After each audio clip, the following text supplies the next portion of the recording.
Queridos estudiantes, esperando que se encuentren muy bien. A continuación les vamos a presentar la clase de disoluciones de química que preparamos junto con la profesora Damaris, ¿ya? El objetivo va a ser reconocer características de las disoluciones. Pero para aplicar, vamos a comenzar observando esta imagen y aclarando ciertos conceptos con respecto a lo que es un compuesto, una mezcla y un elemento. Acá en la imagen tenemos 4 tipos de muestras, ¿ya? En donde la muestra 1, lo que se puede observar, ¿cierto? Son 2 tipos de átomos, que en este caso vendría siendo el plomo que tiene un tamaño mayor, con el negrito podría ser que tiene un tamaño más pequeño. Ambos átomos van a formar compuestos, ¿ya? Y es por eso que esta imagen completa representa un compuesto, porque forma 2 tipos de átomos en una porción fija. Con respecto a la muestra 2 y 3 se pueden observar diferentes compuestos, diferentes átomos, etc. Entonces, cuando yo tengo mezclas de átomos, de compuestos, etc., lo que me va a formar, tal como yo le dije, una mezcla que consiste en 2 tipos de sustancias en porciones variables. Va a cambiar, a diferencia de esta que siempre tengo la misma cantidad de uno con otro. Y el último caso, que se puede observar solo un tipo de círculo que me va a representar solo un tipo de átomo, y eso van a ser los elementos, ya que forma solo un tipo de átomo, que como lo dije recién. Para recordar, estuvimos trabajando en la última clase de química el concepto de mezcla y dijimos que las mezclas son sistemas materiales formados por 2 o más sustancias puras en cantidades variables. Trabajamos 2 tipos de mezclas, la homogénea y la heterogénea.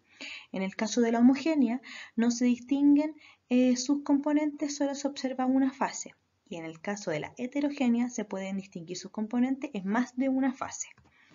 Importante a considerar.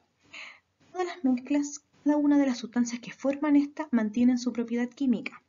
No ocurren reacciones entre sus componentes y los componentes pueden separarse por medios físicos como destilación, filtración, tamizado, etc., que lo vamos a ver a continuación. Ahora vamos a ver que existen ciertos tipos de mezclas heterogéneas, ciertos tipos de mezclas homogéneas y unas mezclas que están como entre medio de ambas, ¿ya?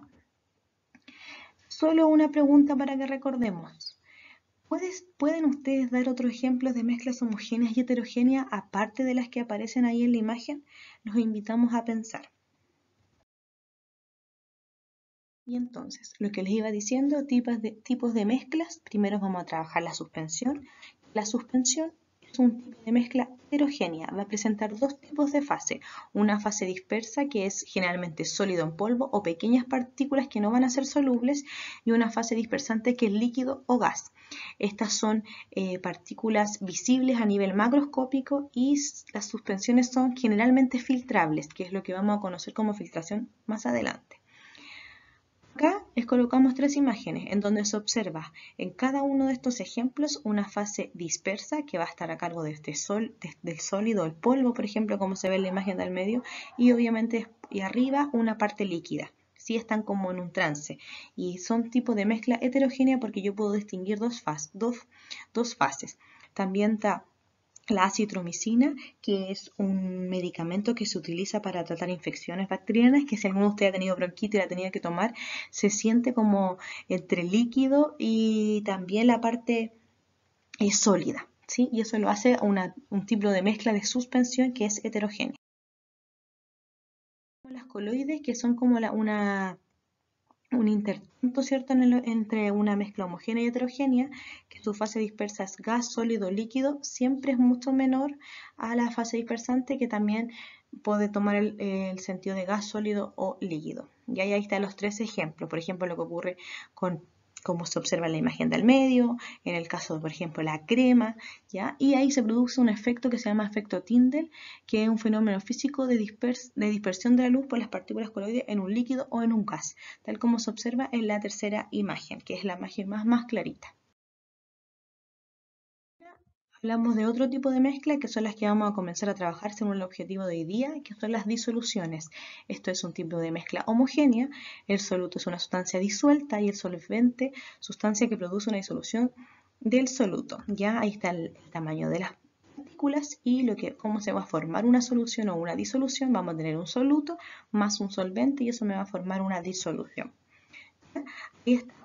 Características de las disoluciones. Se encuentran en menor proporción, puede ser una o varios en el caso del soluto. En el caso del solvente se encuentra en mayor proporción, determina el estado de agregación de la solución. Es decir, si mi solvente es líquido, mi disolución va a ser líquida, independiente del soluto que yo tenga.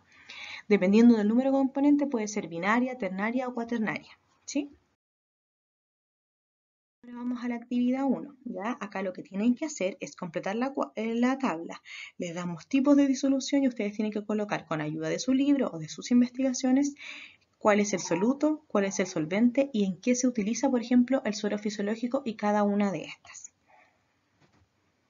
¿Ya? Recordar, soluto más solvente van a formar la solución.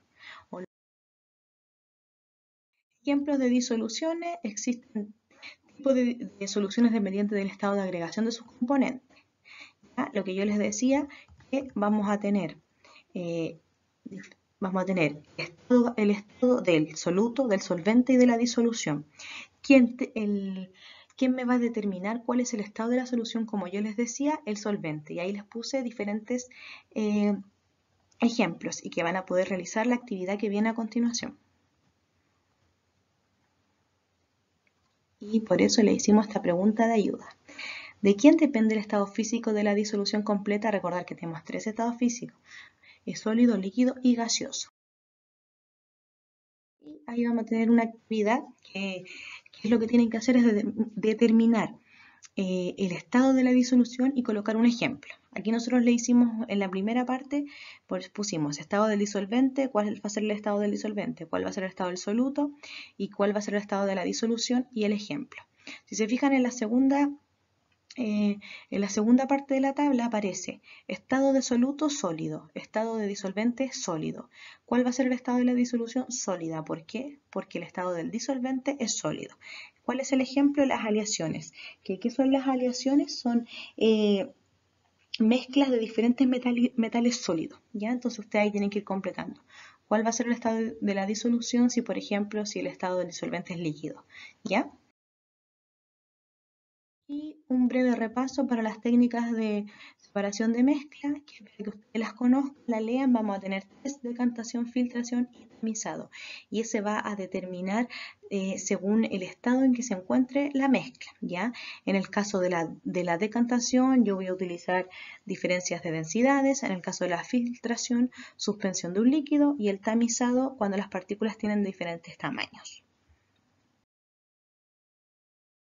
Por último, la actividad 3, que ustedes van a tener que responder estas preguntas, en donde son 4 preguntitas que deben responder en su cuaderno, luego de haber tomado su apunte, que están relacionadas con la clase que acabamos de analizar. Por último, siempre es importante reflexionar en cómo estamos aprendiendo. La metacognición es una reflexión de nuestro aprendizaje y los invitamos a completar las preguntas, el para qué me puede servir esto, para qué me ha servido, cómo lo he aprendido, qué habilidades he mejorado, qué he aprendido. Después que terminen de tomar sus apuntes y hacer su actividad, completar esta escala de metacognición. Así que los invitamos a estar atentos, conectarse vía online según aquellos estudiantes que pueden y el resto obviamente quedamos atentos a sus comentarios y dudas. Cuídense.